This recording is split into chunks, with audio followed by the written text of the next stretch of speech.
ನಮ್ಮೂರಲ್ಲಿ ಒಬ್ರು ಇದನ್ನು ಮಾಡ್ತಾರೆ, ಗುಲ್ಕನ್.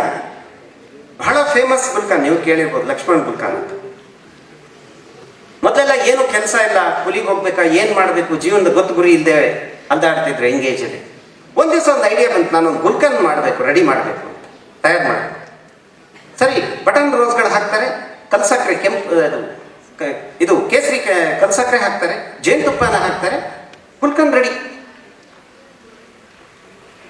ಹೀಗೆ ಗುಲ್ಕನ್ ಫಸ್ಟ್ ಮಾಡಿದ್ರು, ಅಕ್ಕಪಕ್ಕದವ್ರಿಗೆ ಸೇಲ್ ಮಾಡಿದ್ರು, ಪಕ್ಕದ ಲೊಕ್ಯಾಲಿಟಿಗೆ ಸೇಲ್ ಮಾಡಿದ್ರು, ಎಲ್ರಿಗೂ ಸೇಲ್ ಮಾಡಿದ ನಂತರ ಈಗ ಅವರ ಗುಲ್ಕನ್ಗೆ ಎಷ್ಟು ಬೇಡಿಕೆ ಅಂದರೆ ಬಿಗ್ ಬ್ಯಾಸ್ಕೆಟ್ನವ್ರು ಕೇಳ್ತಾ ಇದ್ದಾರೆ, ನಮ್ಮಲ್ಲಿ ಒಂದು ಶಾಪ್ ಇಡಿ.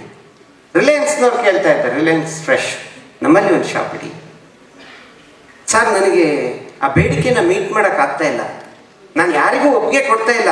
ಯಾಕಂತ ಹೇಳಿದ್ರೆ ಲಕ್ಷ್ಮಣ ಕಂಟಾಮಿನೇಷನ್ ಮಾಡ್ದ, ಅಡಲ್ಟ್ರೇಷನ್ ಮಾಡ್ದ, ಕ್ವಾಲಿಟಿ ಡೌನ್ ಮಾಡ್ದ ಅಂತ ಆಗಬಾರ್ದಲ್ಲ ಸರ್. ನಾನು ಇದೇ ಕ್ವಾಲಿಟಿ ಇಳಿಸ್ಕೊಂಡು ಜನರಿಗೆ ನಾನು ಅತ್ಯುತ್ತಮ ಪ್ರಾಡಕ್ಟ್ ಕೊಡಲೇಬೇಕಲ್ಲ ಸರ್. ಅಲ್ಲೆಲ್ಲ ಕೊಟ್ಬಿಟ್ರೆ ಸಾಧ್ಯ ಇದೆಯಾ ಸರ್ ನನಗೆ? ಇವತ್ತು ನನ್ನ ಅಂಡ್ರಲ್ಲಿ ಒಂದು 50 ಜನ ಕೆಲಸ ಮಾಡ್ತಾ ಇದ್ದಾರೆ, ಸಂಬಳ ಕೊಡ್ತಾ ಇದ್ದೀನಿ.